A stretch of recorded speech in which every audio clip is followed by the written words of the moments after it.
Welcome to Tender Tummy, your one-stop place for information and advice for people with tender tummies.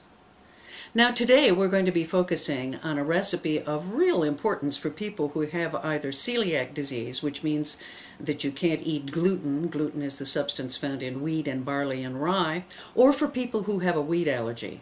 Many of you may not realize that baking powder often contains wheat and often therefore contains gluten. Look for the products on the shelves that say that they're gluten-free.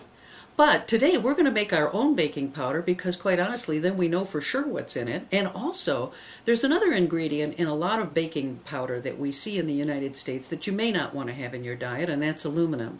Sodium aluminum sulfate is the acid that many manufacturers put into baking powder. It's one of the active ingredients that makes baked goods fluff up as they cook. It's one of the things that does that in the baking powder itself. Now we're going to make baking powder, and we're going to make it with ingredients that we know are safe for us, and that's going to be 3 items. So get those ready. We're going to make it out of cream of tartar. That's an interesting product I'll tell you about. Bicarbonate of soda, and in our case we need a third, not really active ingredient, but an ingredient that helps to keep the product dry, and that's a starch. We're going to use cornstarch. Cornstarch is widely available on grocery shelves. It's inexpensive. You can also substitute things like potato starch if you would prefer to do so.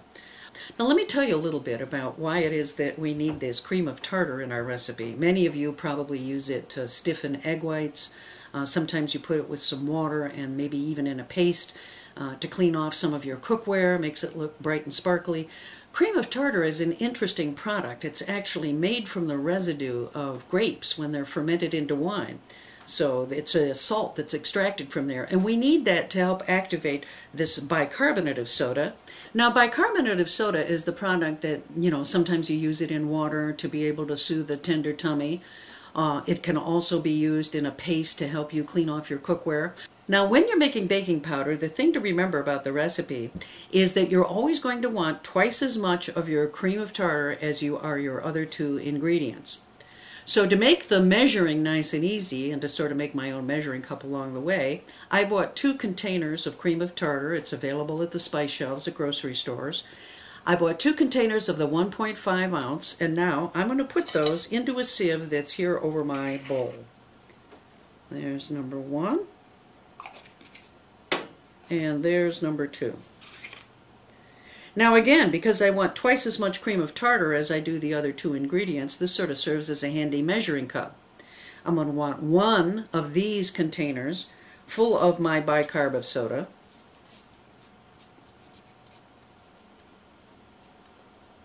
There we go. And 1 of the cornstarch. There we go. Now just use your fingers to get this through the sieve. Sometimes the cornstarch in particular might have a few lumps and bumps in it. So you're going to want to make sure you get all those lumps and bumps out. The goal here is to make sure that you have all 3 ingredients evenly mixed up into your new baking powder.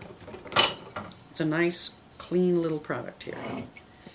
Now we're just going to pour this into this container that I purchased for this purpose. And I'll tell you why I got this container. Let me get the rest of this in here.